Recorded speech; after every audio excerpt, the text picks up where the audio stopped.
Long time no see. Not. So tell me a bit about how you got in touch with Gabby for the show that's on at the moment. So we met Gabby back when lockdown started. Myself and Chloe Laycock, who was previously another co-curator here at 4-4, we ran a project, an online platform called Whirling. Started off with a group of 9 people that we invited to show our work on the platform, and then they in turn invited a person.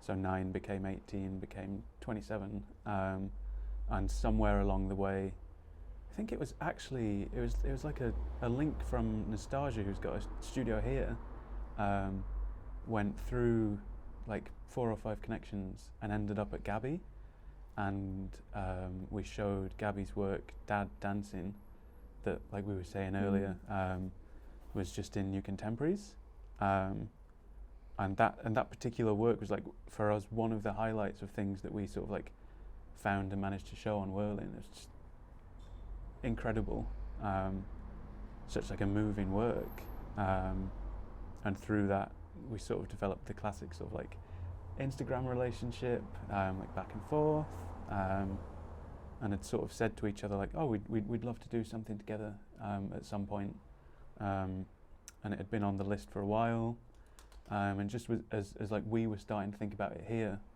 we found out that Gabby had got one of these New Midlands Group production bursaries to make the film, and it was just like, that's it, like, we have to make it happen. It's too perfect not to. So we spoke to New Midlands Group about it, we spoke to Gabby about it, and it all just like flowed super nicely from there. Yeah. And I think it's a really nice continuation as well of the work that Gabby, you know, as we said, showed in New Contemporaries, but also in on Whirling. Yeah, so she's got this very sort of like consistent thematic style, and she does it so well. It's definitely very good. And it's really nice to see it, as I was saying before, in this, you know, this intimate setting, and also a domestic, you know, setting, because I know you were telling me before, but I know, you know, 4-4 is in this old caretaker's house at the school here at primary, and so also it's really kind of a fitting space for what is a family history in many ways. You know? It really does. Like, obviously every exhibition we do here is always sort of influenced a bit by the sort of layout of this space and it being so unique, but particularly with Gabby's show, it fits so well. So we were talking a lot about Italian kitchens. So much of what we were speaking about and what Gabby was thinking about came back to experiences she'd had in kitchens, like when she was going back over to Italy to like meet family, and in turn a lot of the style of the exhibition is drawn from those spaces. Like we had sort of like a Google Doc just pasted full of images of Italian kitchens, looking at tiles, the sort of colours on the walls, that sort of thing. So yeah, it was great that this domestic space got to be activated by this idea of domesticity. Nice.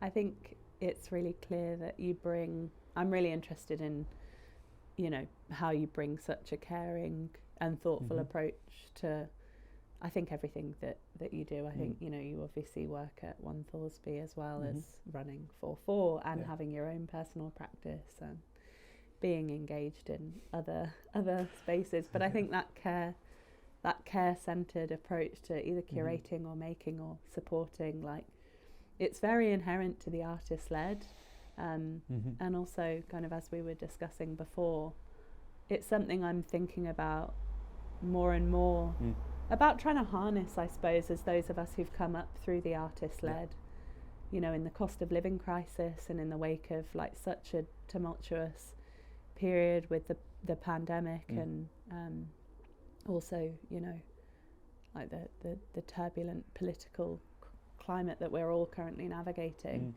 You know, how do we embed and infuse those like more care-centered approaches into what we do? And I was, you know, wondering how you approach that and how central that is to you, and any like really, you know, clear manifestations that you see in your work of that.